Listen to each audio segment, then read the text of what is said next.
A horn antenna is an antenna used to receive and transmit microwave signals.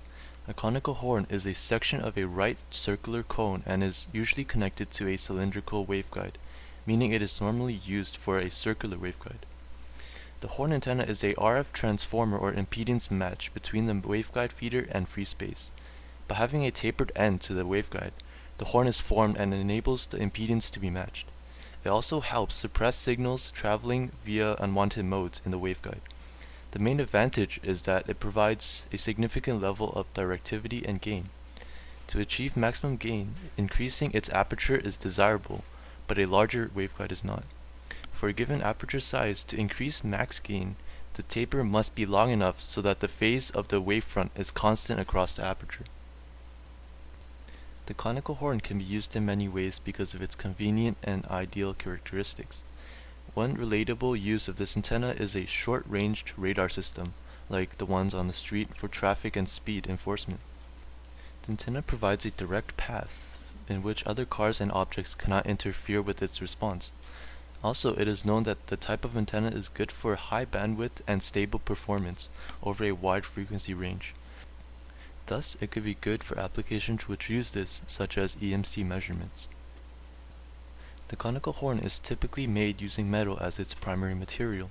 This is because metal is an excellent electrical conductor that can be fashioned into the form of a cylindrical tube. This is typically what is found in most conical antennae. So for how it is simulated, we began with declaring the physical constraints of the horn. Horn radius is equal to 20 millimeters, horn length equal to 50 millimeters in the Z direction, and horn's feed or waveguide is also 50 millimeters. Lastly, the horn's thickness is to be 2 millimeters. The horn's opening angle is 20 over 180 times pi radians. The constraints for frequency is 10 and 20 gigahertz. Specific frequency of interest is 15 gigahertz. The FDTD object contains all the parameters that define the type of simulation, boundary conditions, and number of simulated time steps. In this case, the NRTS, which is the max number of steps, is set to 30,000, and the N criteria, which is when the energy has decayed by this amount the simulation stops, is set to 1 times 10 to the power of negative 4. Boundary condition is set to PML_A, which is basically perfectly matched layer absorbing boundary condition using 8 cells. The FDTD object is fed into another FDTD object, which set the boundary conditions.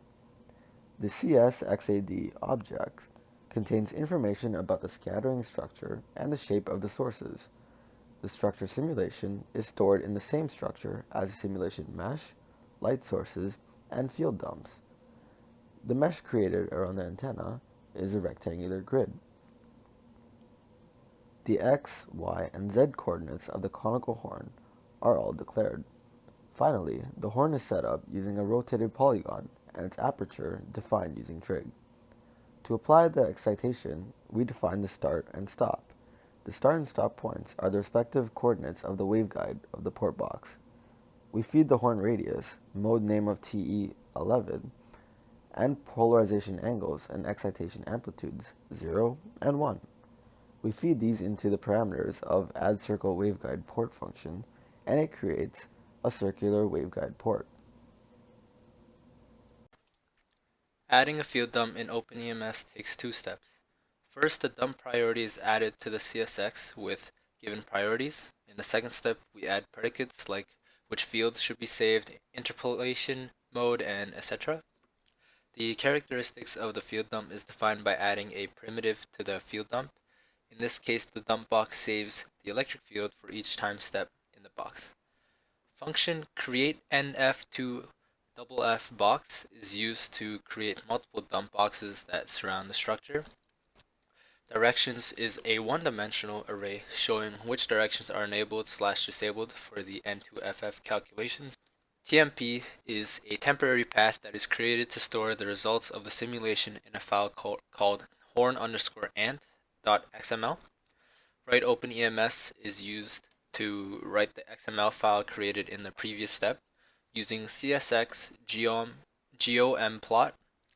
we show the CSX CAD model of the conical horn antenna. Run OpenEMS is used to run and simulate the code. Here, the S11 reflection coefficient of the horn antenna against the frequency range are being plotted. And in this section of the code, the far field contours on the H and E planes are being plotted on the same graph. Theta is converted into radians in the code as well.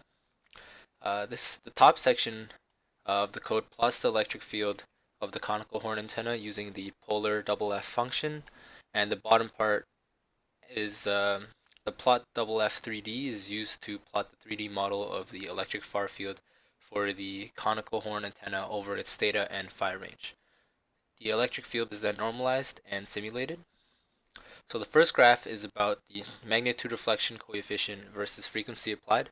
The magnitude peaks at 15.3-ish gigahertz, which is accurate since our frequency of interest, as discussed previously, was 15 gigahertz. The second graph compares the far field pattern between the E and H field planes. The gain, which is a component of directivity, is largest at theta equals 0, as shown in the graph. And the final graph is the E field of the conical horn antenna as seen in the x-axis. The research paper we plan on emulating is named The Comparative Analysis Between Conical and Gaussian Profiled Horn Antennas by A. Kishk and C.S. Lim from the University of Mississippi. This is a parametric study which compares the conical and Gaussian profiled horn antennas with added corrugations to improve radiation characteristics. The results are displayed graphically to show performance of the horns in terms of phase center return loss efficiency with parabolic reflector, directivity, and cross polarization of the horns.